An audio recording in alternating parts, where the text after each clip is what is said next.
Johnson again. 1 second. West throws it up. He makes it. West threw it up and makes it. Jerry West made it from the other side of the midcourt stripe. Won't start until it's clutched. They'll have to throw it up. Gar Heard, turnaround shot in the air. It's good. It's tied again. I don't believe it. We've got a third overtime in a Boston Garden. He gets it out deep, and Havlicek steals it. Havlicek stole the ball. It's all over.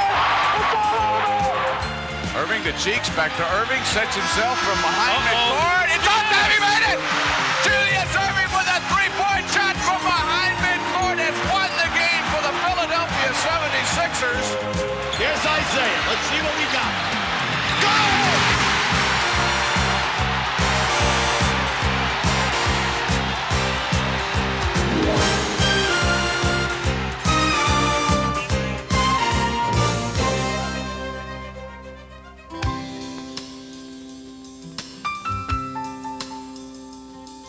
It seemed like invariably the ball would end up in my hands and I would be the GOAT or the hero. When you were the hero, everything was fine. When not, you knew that you were going to be criticized for it, and I think I learned to accept that. In key situations, when the crowd was really very emotional, you know, I felt that I could do anything, and most of the time I did. I don't look to play the perfect game. I don't play for that, but I play to have that one moment out there where I just take over the game and I know I got control of everything that goes on out there. It's like you're shooting and you're putting your hand in the basket, and as it goes through, you're taking your hand out. It's an awesome feeling. It's a feeling Isiah Thomas and Bernard King would share in the opening round of the 1984 playoffs. The two superstars would raise each other's game amid the sweltering heat of Joe Louis Arena. In a fifth and deciding contest that would be remembered less for its outcome than for the tenacious way in which it was played. I explained to you how hot it was. I had to take off my coat because I was through my shirt and through my coat, and we didn't even be going yet. He has the flu. We are thinking questionable for this game. He's playing with two splints because he had dislocated fingers, dislocated middle finger on each hand.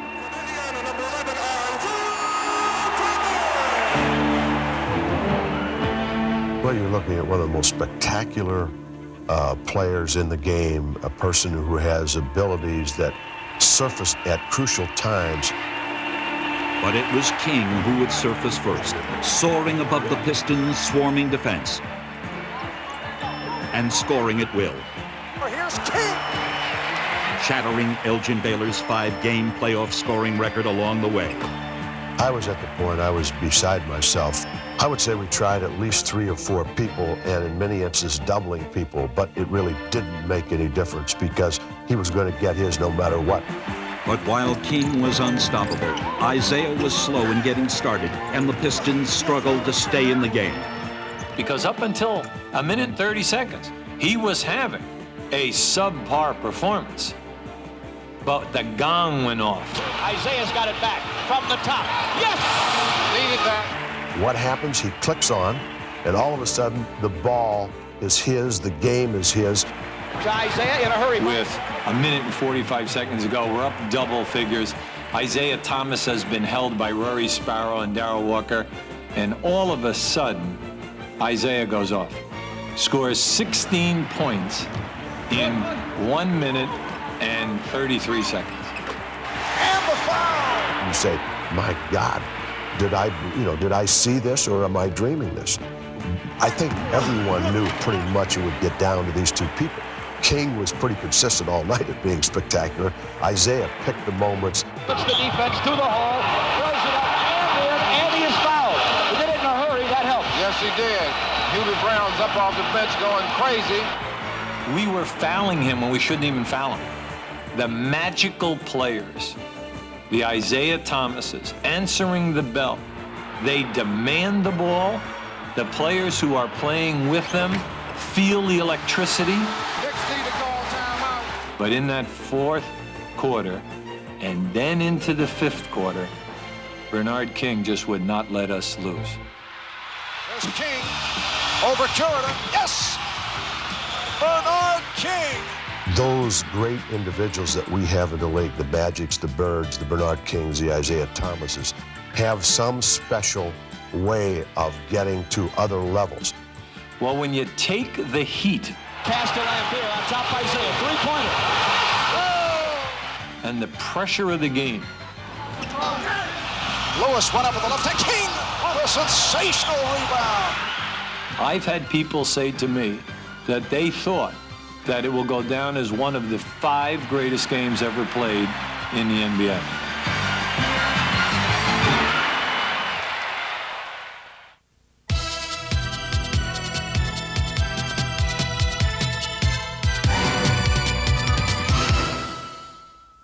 They battled into overtime. Albert King, Barkley for 3! Oh, no! Michael Jordan, no timeout. Michael into the front court. Left corner shot by Jordan. Good!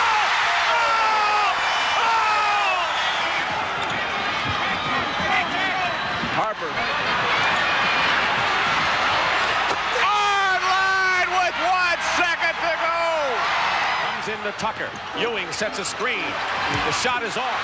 Loose ball. Ewing goes up. The basket counts. Sampson. It goes. It's over. 3 seconds left. Out the doctor. He's got a crack at it. Three-pointer. He got it. Rebound, Day. Day with 5 seconds into the front court, goes to Malone, into the corner. Malone throws up a brick left side. Oh my goodness, what a shot! Oh! Knocked away, loose ball with 15 seconds, and Johnson has it, and he throws up a prayer. And he good. Magic Johnson throws up a prayer. Magic Johnson has had more than his share of opportunities to celebrate last-second heroics, but his first lesson came from the master of such ceremonies. The first game we played during Magic's rookie year was in San Diego, and I was able to hit a long hook shot at the buzzer to win the game. Magic was so fired up and enthused about it. You know, he was like he had just won the world championship. I just went crazy. I ran and jumped in his arms and hugged him, and it was just a great feeling. And I was like, geez, we can't be at this emotional pitch for the whole season, or we won't make it to Thanksgiving. I said, okay, big fella. I'm sorry. You know, I just got excited. You know, hey, Kareem hit the hook at the buzzer, and I'm going crazy. And you know, his expression was, hey, look, no more. No one has made more pressure shots or more NBA history than Kareem Abdul-Jabbar. In the 1974 finals, his Bucks trailed the powerful Celtics 3-2. Facing elimination in Boston Garden, Kareem used his devastating skyhook to erase an early Celtic lead. And the pressure built as every shot became a big one. Every chance to seize an advantage crucial, and every missed opportunity a potential turning point. The Bucks built a small lead of their own, and it was the Celtics' turn to respond, led with reckless abandon by Dave Cowens. With the score knotted again, neither team could hold the advantage as they battled through regulation and into overtime.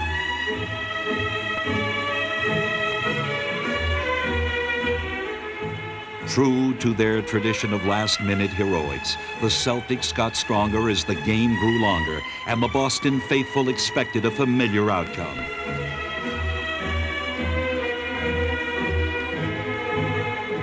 But this game would be determined not by who wanted it more, but rather by who got there first. The game would eventually journey into a second overtime as the two teams continued to trade leads and heroes. John Havlicek was torrid in the clutch for Boston.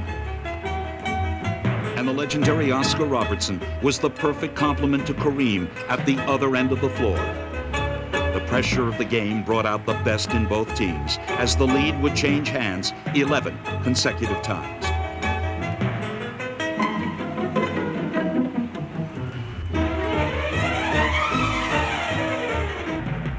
But with time winding down, the balance suddenly shifted as the Celtics' fiery leader Dave Cowens fouled out. And insult was added to injury as little-used Mickey Davis hit to put the Bucks up by 1. But Havlicek would deliver yet again, and Boston regained the lead. The game had seen everything but an ending, and with 7 seconds remaining, it would be up to Kareem to provide one. As he hit the hook, as it would later be called, the victory went to the Bucks, and another chapter of NBA history belonged to Kareem Abdul-Jabbar.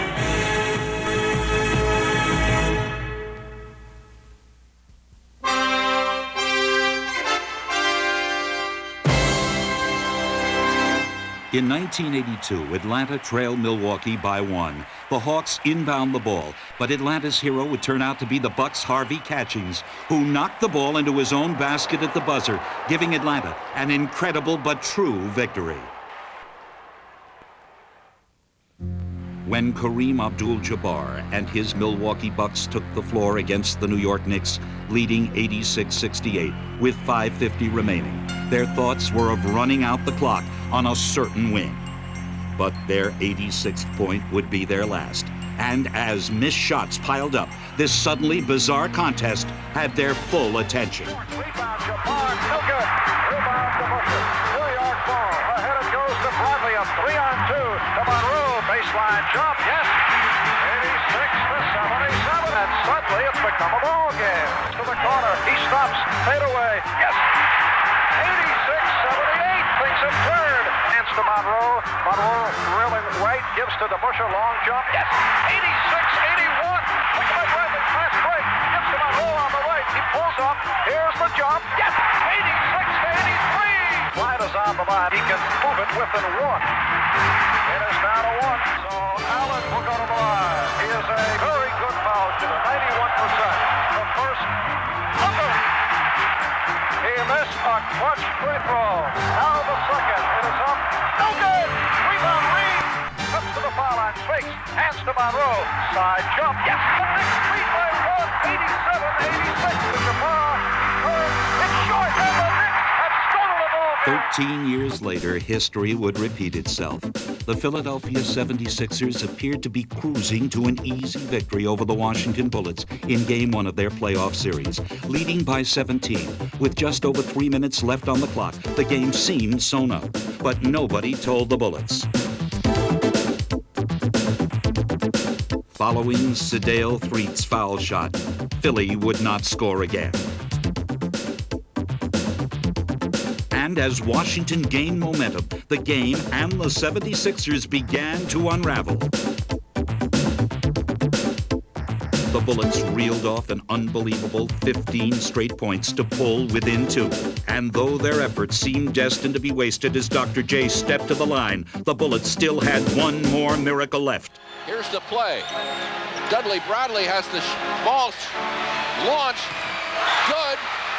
And it counts. Oh, my heavens.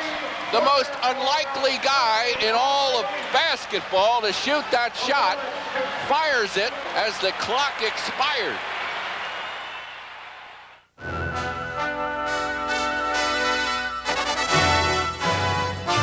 Who did the Bullets look to in the clutch? If it's Game 1 of the 1979 finals, the answer is Larry Wright. Unfortunately for the Supersonics, this unheralded reserve guard could seemingly do no wrong. Bobby Dandridge will inbound and under Larry Wright puts it up. No good! But a foul was called on Dennis Johnson, I believe. A foul is on Dennis Johnson with no time on the clock, and they're going to let Larry Wright go to the free throw line. A foul on Dennis Johnson, no time showing on the clock, so all Larry Wright needs to do is make one and the ball game is over.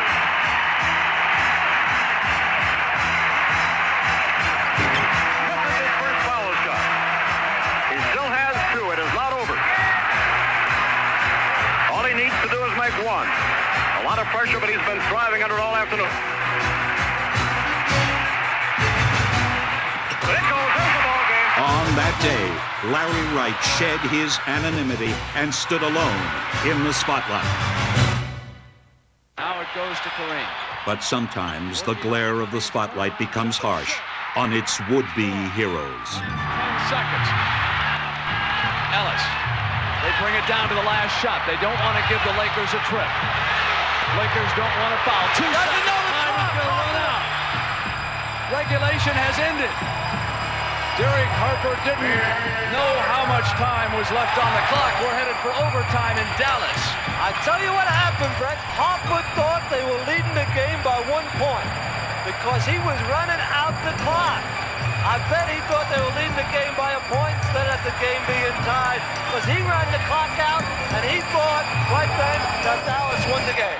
Well, after that particular play, I don't think people expected to hear from Derek Harper again. I think they expected me to jump off of Sears Tower or something, just go crazy, you know what I mean? But life isn't that way. I think the important thing is when you make a mistake is that you learn from it.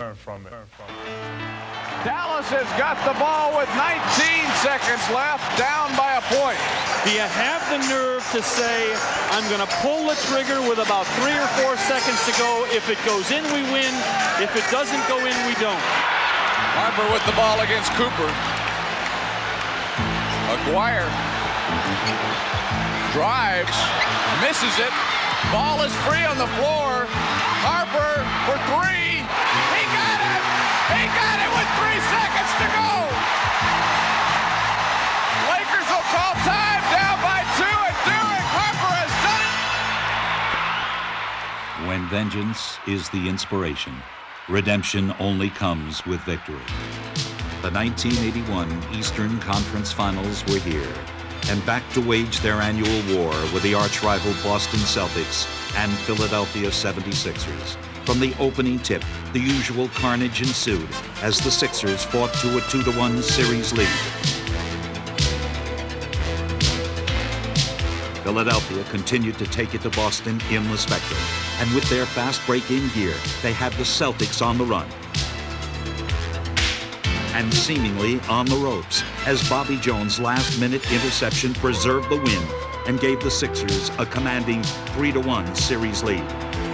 But though on the verge of elimination, Boston was not about to concede. They have to beat us 4 times. Let's don't look at it any other way than that. One of these 2 great teams has to lose 4 ball games, and until we lose that 4th one, we're still in it. After leading the Celtics to a Game 5 victory at home, Larry Bird took Game 6 into his own hands as momentum and the bounces were suddenly going Boston's way. The Celtics had broken their 11-game Spectrum losing streak and possibly the Sixers' backs.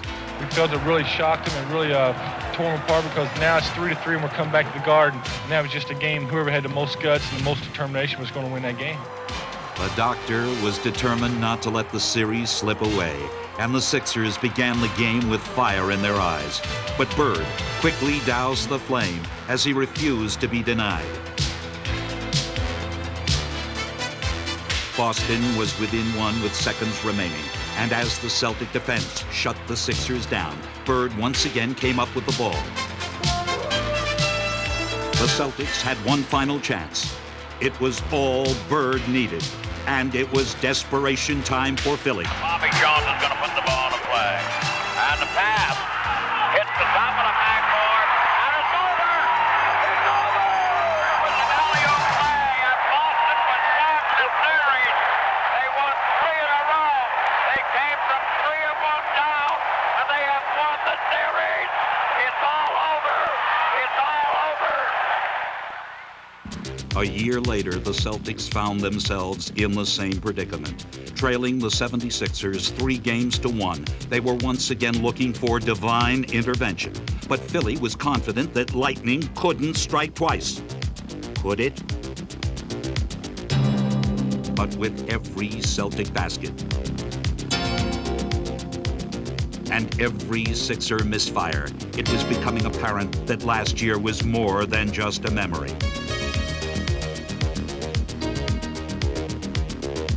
And as they ran Philly out of the Garden, Boston had momentum and history on their side.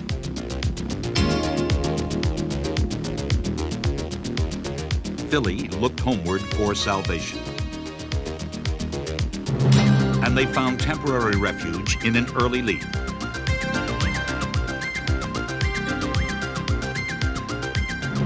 But as if on cue, Bird and McHale led a second-half charge.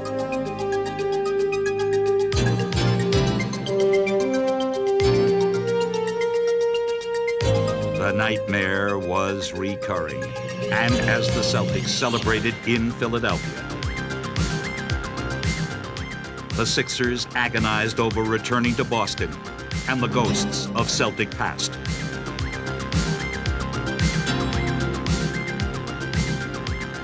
As Game 7 began, Philadelphia raced off quickly to their customary early lead.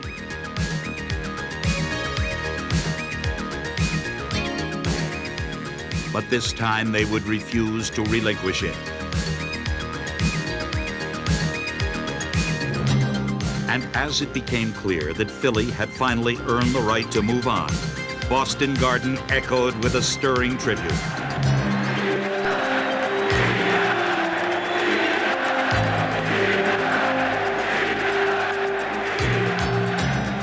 The Sixers would advance to play the Lakers in the finals. And although their celebration was a year delayed, for Julius Erving and his Philadelphia 76ers, redemption could not have been sweeter.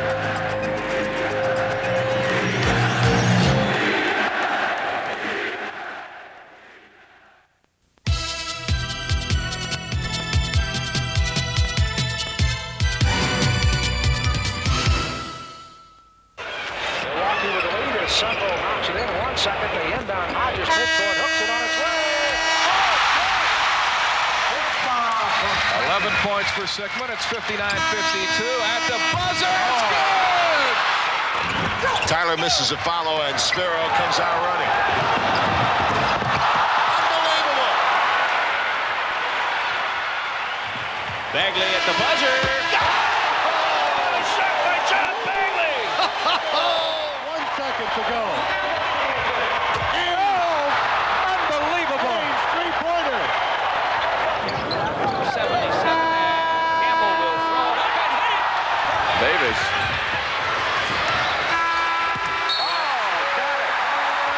Rebound to Herb, and he throws the ball all the way down the court. He made it! In it comes to DJ. Little coast-to-coast job. It's good! Hornacek, first 2 of the game. Oh!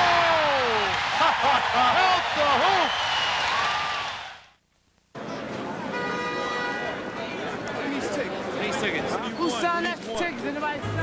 The place was Madison Square Garden. The year was 1970. Laker Goliath Wilt Chamberlain joined fellow superstars Elgin Baylor and Jerry West in search of LA's first NBA title. But the New York Knicks had a quest of their own. It was whether a group of individuals who really shared and who compensated for weaknesses and shared strengths could be the champions. The awesome task of stopping Chamberlain fell on the broad shoulders of Willis Reed. And the battle raged as the team split the first 2 games. In Los Angeles, the struggle continued as they remained deadlocked into the waning seconds of Game 3.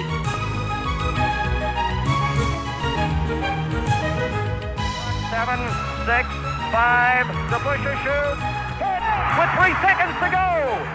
2 seconds, 1 second, West throws it up. He makes it. The ball game is tied. Jerry West made it from the other side of the midcourt stripe.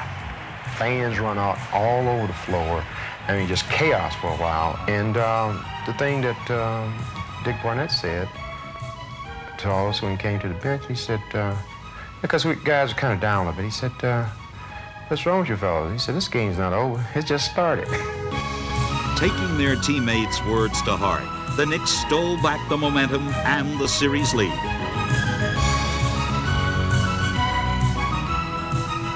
But the Lakers won easily in Game 4, and back in New York, put the Knicks in a 15-point hole that was about to grow deeper. Top of the key to Reedy's triple team falls down. We got a whistle on the play, and Willis is hurt. Willis was our leader. He was the big man. He was the enforcer. Willis very slow to get up. We thought it was over naturally because he was the only big guy we had that was capable of controlling Chamberlain. The hand is for Willis Reed, and it is now a standing ovation. I can never forget, the fans never once sat down. Everybody stood up. I mean, everybody was standing up when Willis got hurt, and they took him out. Well, I don't think they ever got off their feet the entire game. Our juices were flowing. Rallying around their fallen captain, the Knicks hounded Chamberlain, swarming him on every possession and clawing their way back into the contest. Rebounded off the backboard by the Busher. Down court, on the drive, all the way, running hook. The Busher dribbling. Garrett loses the danger. He's ahead of the field. He's down the lane. Scoops ahead.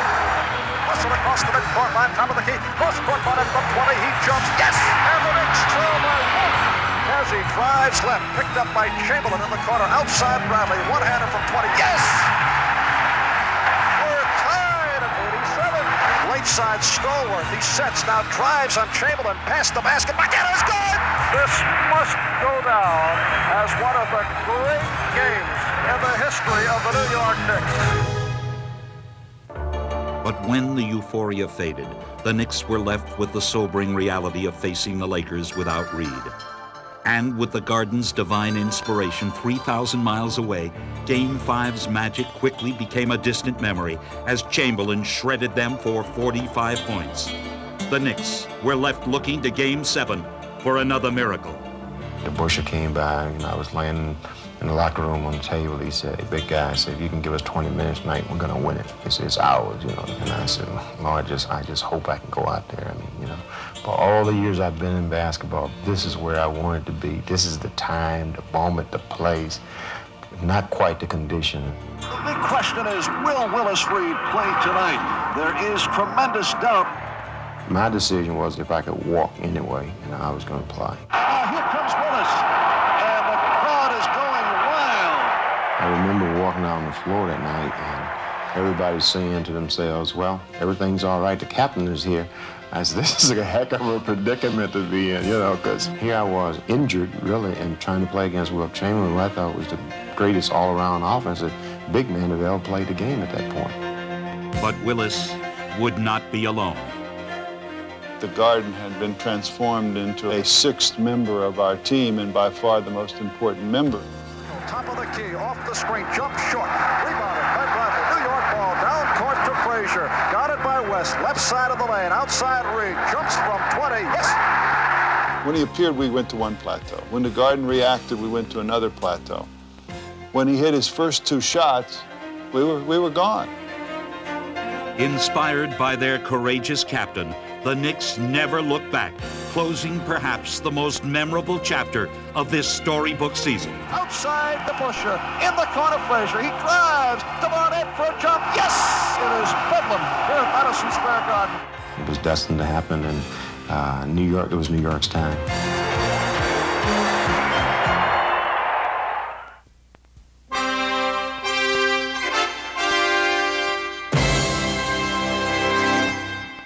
Johnson will bring it in. The Purvis short. Back to Johnson from 55 feet. Oh, it's good! He banks in a 55-footer. Still got a second left. It goes to Manny, who'll try to retaliate. He does! In the final 3 seconds, a pair of mid-court shots.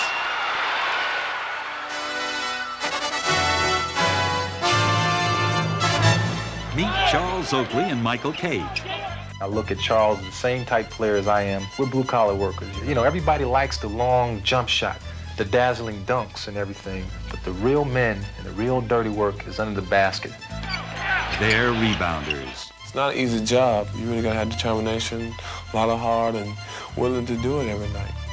In 1988, they cleared all opposition from the paint, and as the season drew to a close, they battled only each other for the league's rebounding title in a blue-collar contest of can you top this? Missed it. Oakley another rebound. He's got over 30 in the game.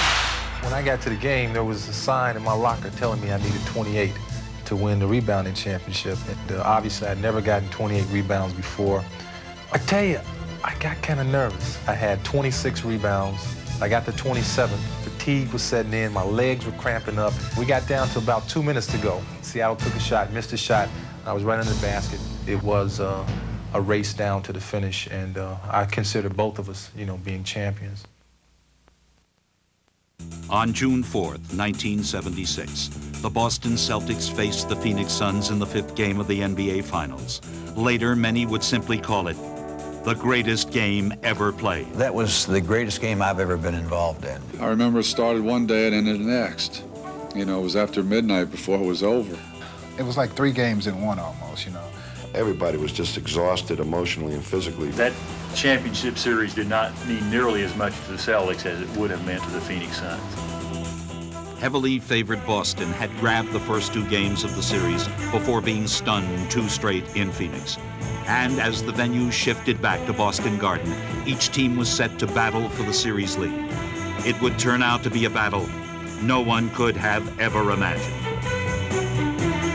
From the opening tip, Boston took control of the contest and quickly built what appeared to be an insurmountable lead. The fast start had Celtic faithful calling for the Suns to surrender and had the Celtics looking for more.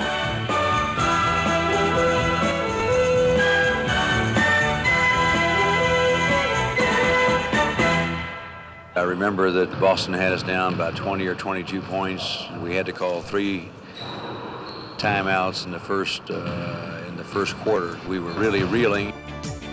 But the Suns refused to quit, and their confidence grew as the Celtic lead diminished.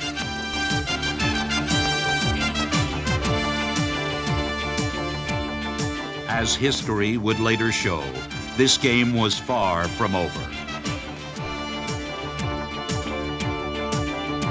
Once Phoenix got close, Boston was unable to shake them. And when Paul Westphal hit this driving 3-point play, the score was tied at 94, and the comeback was nearly complete.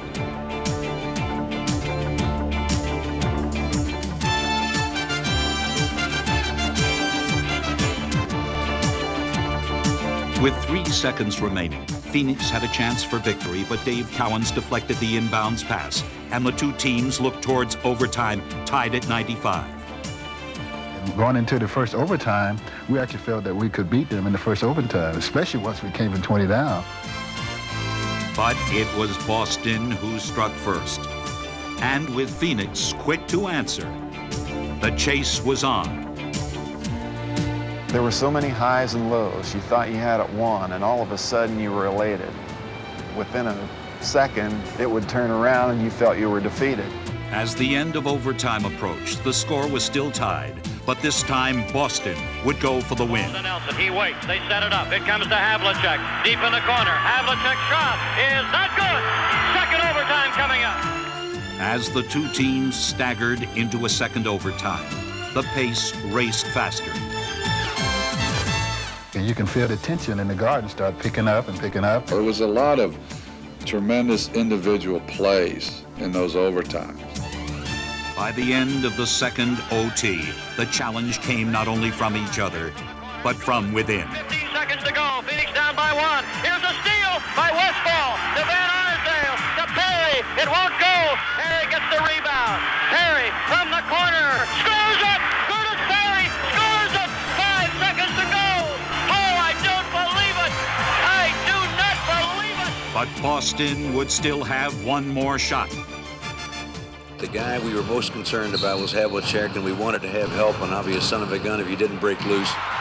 He's coming around to the left. The shot is good. The shot is good, and that's it. The ball game's over. Hold the phone. The Celtic fans are going bananas. The game is not over. I don't think the game is over. There's 2 seconds remaining, I do believe.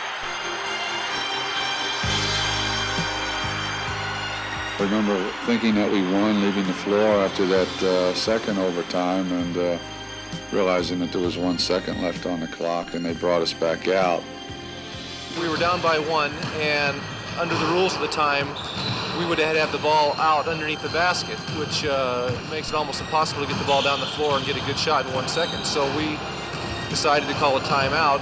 Heads-up call by Westphal to call a timeout and give us the technical. Out of bounds on the end line. The shot is good by JoJo White.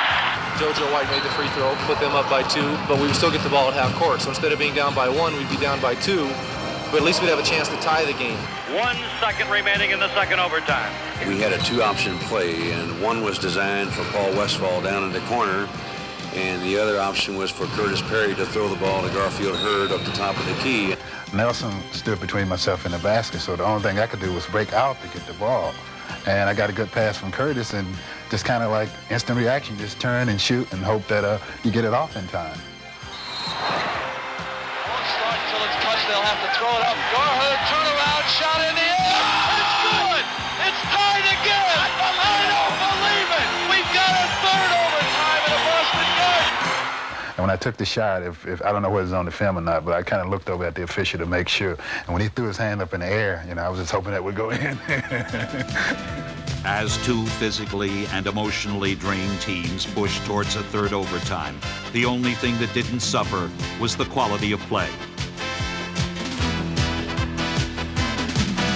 But as night became morning, fatigue was undeniable and Boston's bench became a factor. At the end of that third overtime period, there was a lot of players that were role players. Your 8th, your 9th, your 10th people were on the floor playing the nitty-gritty time. Back out to Havlicek.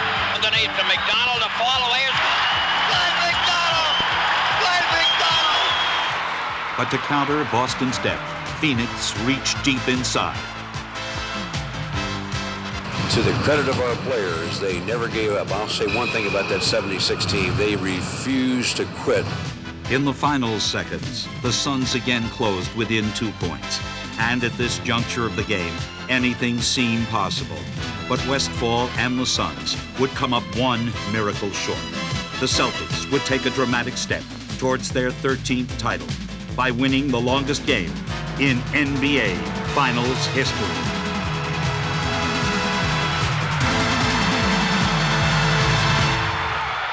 The aura of heroism has always hung heavy in the Boston Garden, where defensive miracles have become a staple of the Celtics' tradition. Greer's putting the ball in play. He gets it out deep, and Havlicek steals it over the stand zone. Havlicek stole the ball. It's all over. It's all over. Johnny Havlicek is being mobbed by the fans. Johnny Havlicek. Nearly 2 decades later, Celtic defense would again haunt its opponent with the method and results equally dramatic. And now to Magic. Back over to Worthy, and it's picked off. Goes to Hammonds, and he lays it off and in. It's all tied up. A great play by Henderson.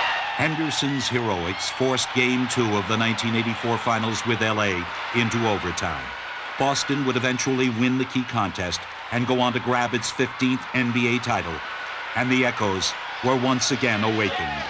For a minute there, I could hear Johnny Moose going, "Henderson steal the ball." Through the years, the Garden has witnessed time and again the impossible become the inevitable. Within its walls, would-be challengers are mesmerized by the specter of the Celtic mystique. All right, Bird is putting the ball on the play, and Dumars comes over to get right on DJ, and DJ gets the pass anyway. All right, 14 seconds left. On the left, it goes to Bird. Bird guarded by Mahorn. Drives around him. Goes on in. And the ball gets knocked out of bounds by no, they call it the other way. And now there's a steal by Bird. Underneath the DJ, lays it in. Right at 1 second left. What a play by Bird. Bird stole the inbounding pass. Laid it up to DJ. DJ laid it up and in. And Boston has a 1-point lead with 1 second left. Oh my, this place is going crazy. They had game 5-1. There's no question about it. They should have won that game, and they forgot about Larry Bird. That's all. But those who witnessed the 1988 All-Star Weekend would never forget the shooting display put on by one of the greatest pressure performers ever to play the game. His preparation was meticulous. His rhythm precise. And still he struggled. but needing to hit his last 3 shots to win, Larry Bird depended not only on his skills, but also on his heart. 14. This is a tie for the money. Yo! Larry Bird at the buzzer with the 2-point ball. 17-15 defends the long-distance shootout crowd at Chicago Stadium. Our winner is Larry Bird.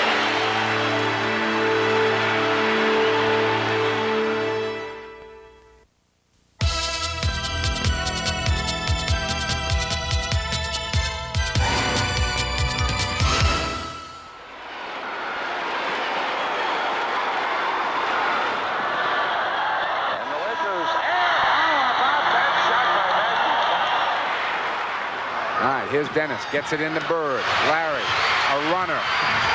Got it! Ball game's over. Boston wins. Here comes Magic. He's got it. He throws it on the way for 3. Good! I don't believe it.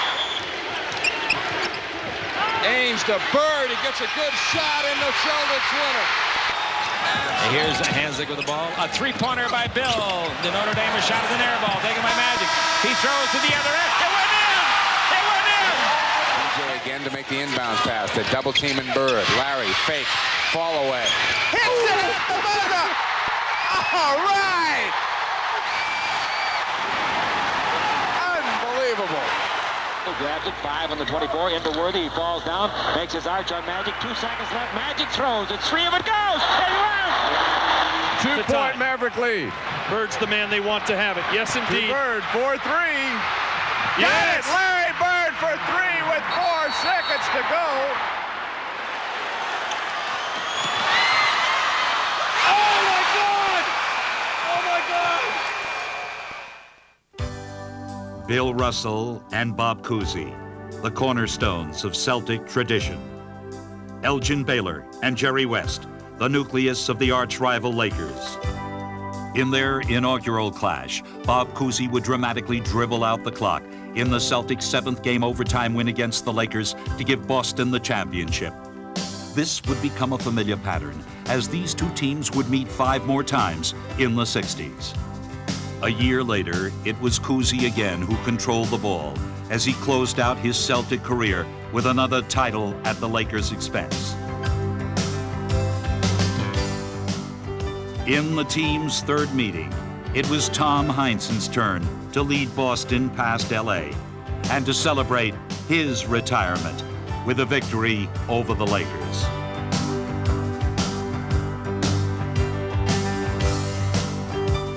As Casey Jones ran out the clock on another Game 7 Celtic triumph over Los Angeles, Red Auerbach puffed on his final victory cigar as Celtic coach. 1968 saw Bill Russell assume the player-coach role, but their annual skirmish yielded familiar results. I just remember the same old story. We just play as hard as we could possibly play and always end up the Celtics on top. In their final meeting of the decade, fate played another cruel trick on LA as Don Nelson's prayer was answered. Of all the losses, that was the worst I ever had to endure. That was one that I just simply emotionally couldn't cope with. I think as a player, when you give everything you have and when you're so close, against the same team, you almost feel like an arrogance that they have. And they're sort of laughing at you. And that's the most frustrating thing of all. As the 1980s arrived, 2 new protagonists rekindled the rivalry. Larry Bird took center stage. One second! Shoot it! Shoot it! Shoot it!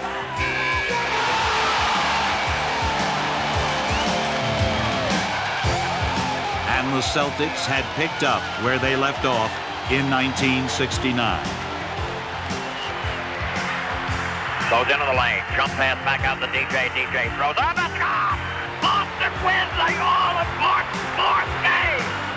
1985 looked like the same old story, but Kareem Abdul-Jabbar wrote a different ending and nothing could be sweeter for the Lakers as they finally wrested the title from their longtime nemesis. 2 years later, in the pivotal fourth game, Bird was called upon to resurrect Celtic dominance. But this was a new era, and Magic Johnson was determined that it would belong to the Lakers. Boston reached back for their traditional heroics, but Celtic magic had run out, and Laker vengeance was complete. Pat Riley and the Lakers dance off the court.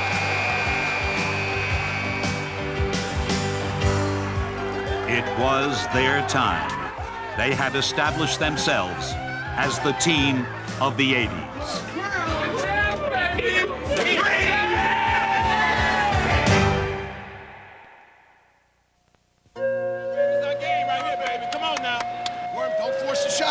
Punch out if you have it. If they force a double, try to get in the lane. Take a look at it. All right, let's go. Wait, hustle.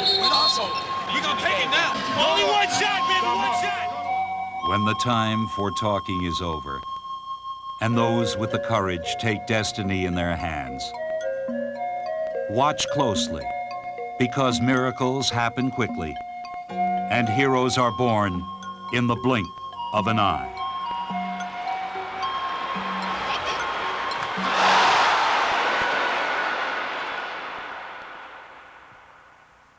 All right, Brian Taylor will inbound.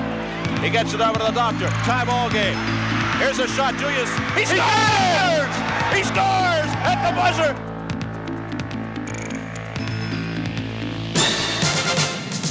Bird the rebound, 2 seconds. Bird